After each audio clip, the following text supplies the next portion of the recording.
Hello students, so welcome to class 11th mathematics videos, and in the last video I taught you about the important concepts of subsets, right? If you remember and if you had practiced a little bit तो आप लोगों को याद होगा कि subset क्या होता है. इट इज़ अ सेट की it is containing all the elements which are already in another set, है ना. So all the elements of A are contained in the set B, so that's why A is a subset of B. If you remember this, we discussed this a little bit, and we also talked about the fact that every set is a subset of itself and the null set is also a subset of every set, right? So इस study को आगे बढ़ाते हैं. So mathematical subsets कौन कौन से होते हैं? जैसे I told you n is the set of all natural numbers, so it will be a subset of integers, right?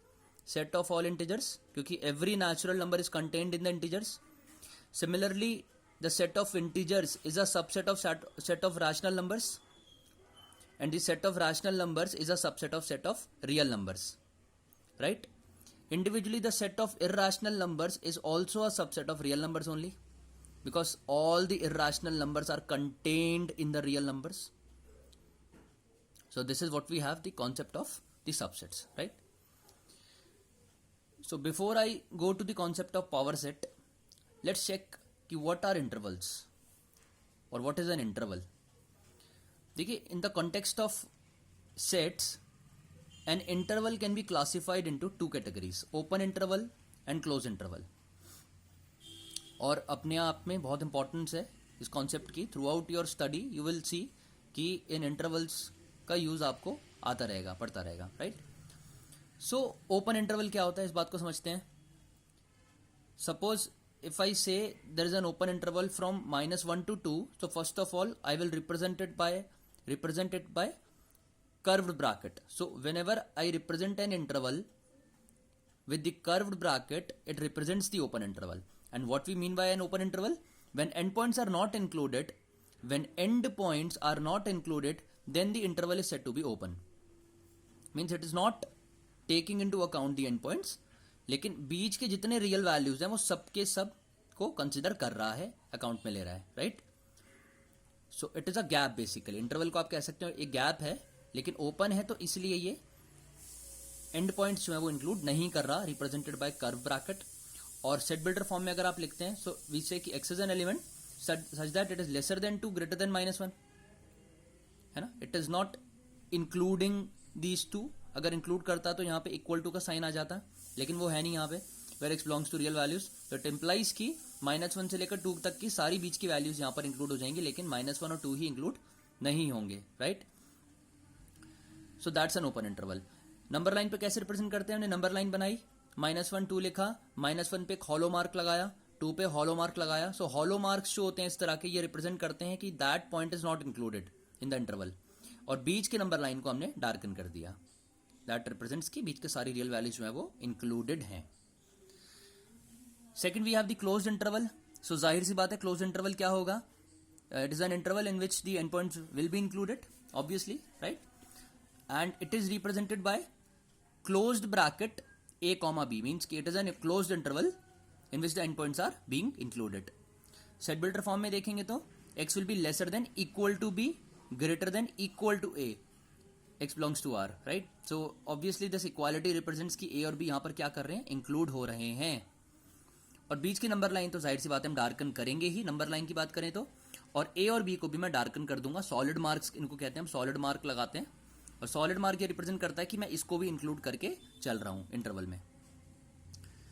So as per the open and close interval there can be a semi open और semi close interval also, कि एक side से तो वो open हो और दूसरी side से क्लोज हो, ऐसा हो सकता है ना. So suppose I have this semi open और सेमी क्लोज इंटरवल.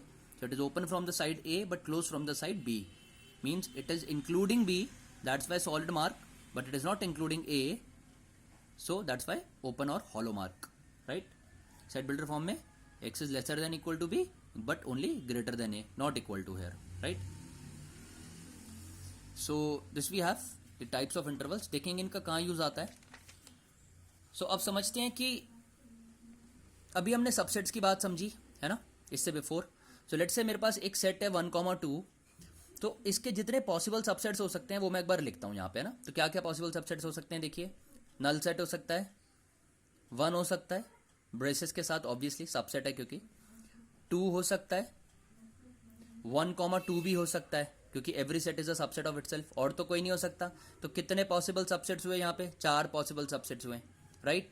तो हम क्या जनरलाइज करते हैं कंडीशन को कि अगर किसी सेट में n नंबर ऑफ एलिमेंट्स होंगे, अगर किसी सेट में n नंबर ऑफ एलिमेंट्स होंगे तो नंबर ऑफ सबसेट्स कितने पॉसिबल होंगे, 2 to the power n। जैसे कि यहाँ पे 2 एलिमेंट्स थे अगर, तो इसके कितने सबसेट्स पॉसिबल हैं, 2 to the power 2, because there are 2 elements in the set, so there are 4 possible subsets. हम देख सकते हैं 4 ही हैं, right. So 2 to the power n is the formula for the number of subsets where n is the number of elements that are in the actual set. एक और example से समझते हैं, जैसे कि मेरे पास सेट है a, b, c. So we can see here we have 3 elements in the set. So accordingly we should have 8 subsets possible because 2 to the power 3, 8 possible subsets.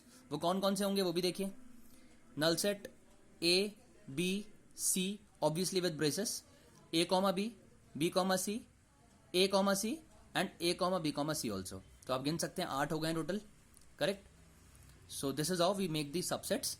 और इसके बाद में अगर मैं किसी भी सेट के जितने पॉसिबल सबसेट्स हैं उनका भी कलेक्शन करके किसी एक सेट में बना दूं, उनका भी कलेक्शन करके एक पॉसिबल सेट में बना दूं, that is called as the power set of that set.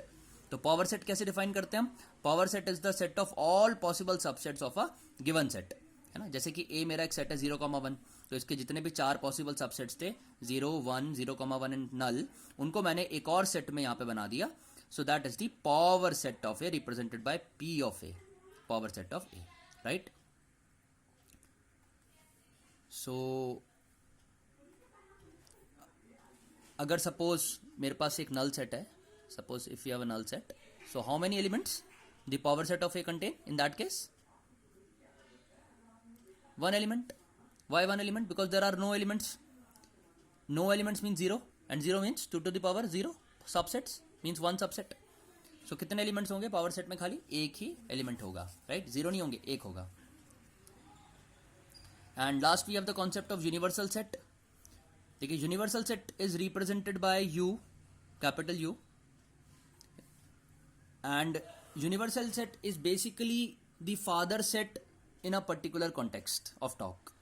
किसी पर्टिकुलर कॉन्टेक्स्ट ऑफ टॉक में जो भी फादर सेट पॉसिबल है, जो सबसे सुप्रीम सेट हो सकता है, उसको हम यूनिवर्सल सेट कहते हैं। जैसे कि फॉर एग्जांपल अगर यूनिवर्सल सेट मेरा set of all individuals present in a school है ना, all individuals present in a school, तो ये मेरा एक तरह का फादर सेट है उस कॉन्टेक्स्ट ऑफ टॉक में, बिकॉज उसके और पॉसिबल सबसेट्स मेरे हो सकते हैं। कैसे, A can be a set of all teachers, B can be a set of all students, C can be a set of all administrative staff and so on, है ना। तो आप देखेंगे ये तीनों जो सबसेट्स हैं वो इसी यूनिवर्सल सेट के अंदर कंटेन्ड होंगे, करेक्ट, है ना।